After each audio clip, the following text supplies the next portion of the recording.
We're going to keep on working with the auction price example. Um, and just to remind you about the data, this is um, this is predicting the price of grandfather clocks using the age of the clock and the number of bidders in the auction. So we expect as the age increases that the price of the auction increases. I mean, it's a more vintage style um, clock.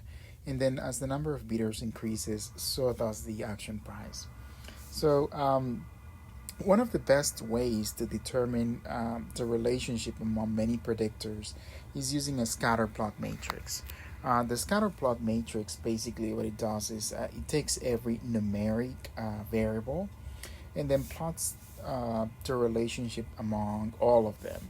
And this is a nice way to see both the relationship between the response and the predictors among themselves. So we can see that price here is the response variable, and if we wanted to see the relationship between price in the y-axis and a number of bits in the x-axis, then we would look at this particular box here. So we can see that it is a positive relationship, probably not as strong as the age, and but we can also see the relationship between number of bidders and age, and we can see that it is not a very strong relationship, and that's what we want. We want the relationship not to be strong among the predictors. Um, in terms of code, we use the plot function on the whole data set. As long as the variables are numeric, then that should work fine and get us the scatter plot matrix. If there are variables that are not numeric, then we would have to subset the data set to just be the numeric variables. Another way to visualize the relationship is using a 3D plot. And the car package and RGL package, if we install both in our computers and load those, we can use the scattered 3D function that comes from the RGL package, come from the car package, but it needs the RGL package as well. Um, but what it does is that it creates a 3D plot, and the plot is interactive. That you can move it around and check. Um, so the idea is that you can see here the Y um, response surface. Now, what you can see here is that when you have two predictors, this is no longer a line but a plane, and the plane is the prediction. So you can see actually how away is the prediction. So again, this is the prediction, and to the point. So that difference right there in negative, that's the residual for that particular observation. So that's a nice way to visualize relationship among predictors and response. But this only works when you have two predictors.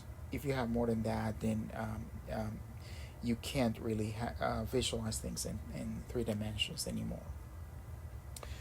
In terms of interpretation of parameters, everything stays pretty much the same.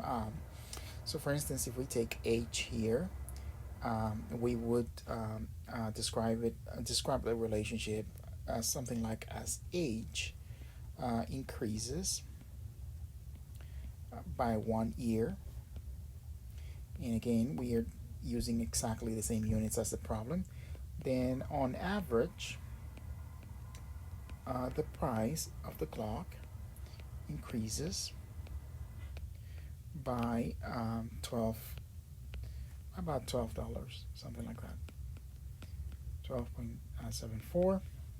But we have to hold number of bidders constants.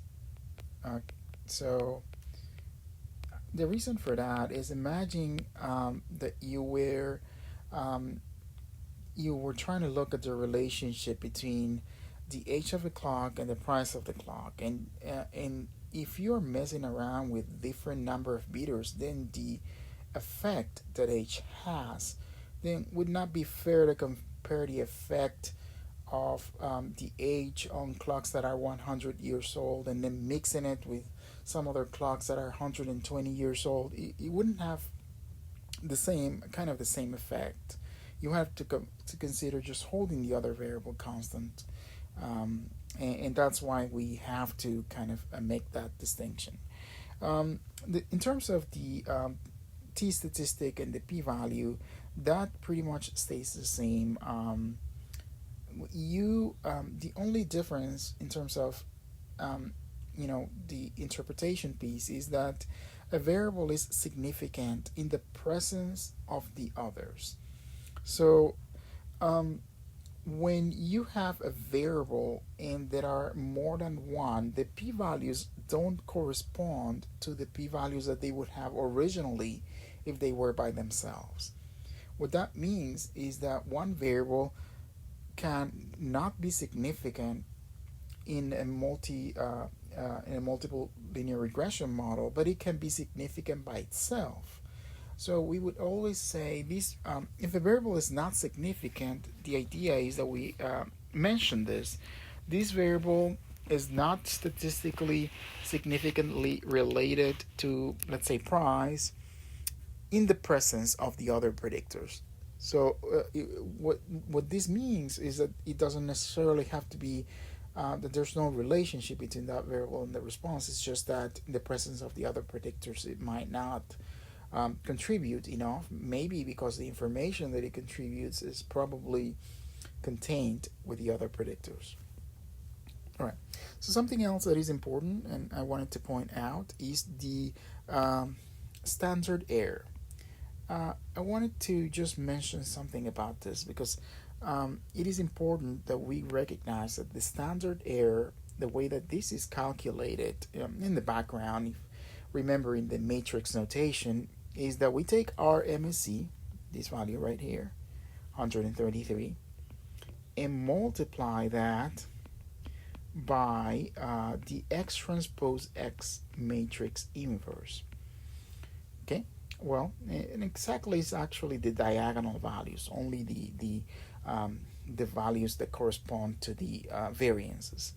So I would just say diagonal of that. What that means is, if you remember how the X matrix is constructed, um, if two columns are too related, let's say age and number of bits were very closely related, then the X transpose X matrix, the determinant of that particular matrix of X transpose X, would be very close to zero. In the same units of the problem, considering that, but the determinant of X transpose X will be close to zero, and then the inverse, if we have, let's say, the X transpose X matrix in this case would be a 2 by 2. What happens is when you take the inverse, you have to divide sort of each term by the determinant. And what happens is, because the determinant is close to zero, all these values get inflated. Which means, if you're dividing something that is close to zero, the values get larger and larger. And because these standard errors are multiplied by that, then these standard errors get inflated. If let's say, if age and number of beaters were too related among themselves, these values, the standard errors, would be inflated. This is a concept we will see later on when we talk about variance inflation factors. But for now, just keep that in mind. Okay, so having said that, we will continue on. I'll try to make the videos a little bit short so that we can, instead of having a long video, we'll just have it shorter. Right?